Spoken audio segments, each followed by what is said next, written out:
आज हम पढ़ेंगे मौलिक कर्तव्य। संविधान का अनुच्छेद 51 का मौलिक कर्तव्यों का प्रावधान करता है। भारतीय संविधान की मूल प्रति में मौलिक कर्तव्यों का प्रावधान नहीं था। यह संकल्पना पूर्व सोवियत संघ यानी रूस से ली गई है। संविधान में मौलिक कर्तव्यों को सरदार स्वर्ण सिंह समिति की सिफारिश पर 42वें संविधान संशोधन अधिनियम 1976 के तहत जोड़ा गया। प्रारंभ में इनकी संख्या 10 थी। 11वां मौलिक कर्तव्य वर्ष 2002 में 86वें संविधान संशोधन अधिनियम द्वारा जोड़ा गया। हम पढ़ेंगे नेक्स्ट मूल अधिकार तथा उनके अनुच्छेद।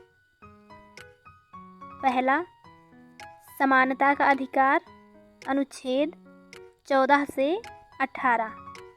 दूसरा, स्वतंत्रता का अधिकार, अनुच्छेद 19 से 22। तीसरा, शोषण के विरुद्ध अधिकार, अनुच्छेद 23 से 24। चौथा, धार्मिक स्वतंत्रता का अधिकार, अनुच्छेद 25 से 28। पांचवा, संस्कृति तथा शिक्षा संबंधी अधिकार, अनुच्छेद 29 से 30। 6, संवैधानिक उपचारों का अधिकार, अनुच्छेद 32।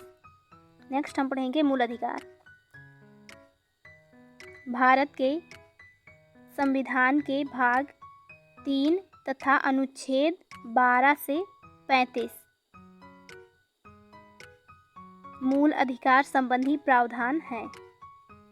भारतीय संविधान में नागरिकों को 7 मौलिक या मूल अधिकार प्रदान किए गए थे, लेकिन 44वें संविधान संशोधन 1978 ईस्वी द्वारा संपत्ति के अधिकार के मौलिक अधिकार को समाप्त कर अनुच्छेद 300 के अंतर्गत एक विधिक अधिकार बना दिया गया।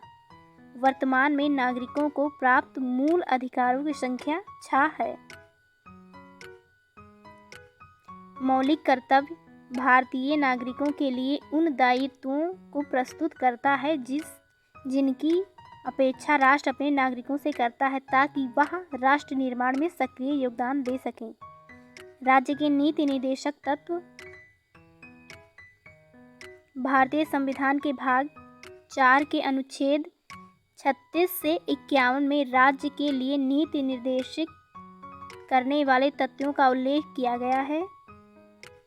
यह संकल्पना आयरलैंड के संविधान से अभिप्रेरित है।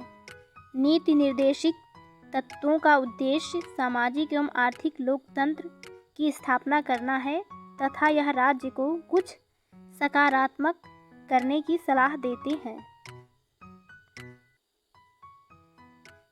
नीति निर्देशक तत्व असीमित हैं तथा इन्हें किसी भी स्थिति में निलंबित नहीं किया जा सकता। नीति निर्देशक तत्व को न्यायालयों द्वारा लागू नहीं किया जा सकता।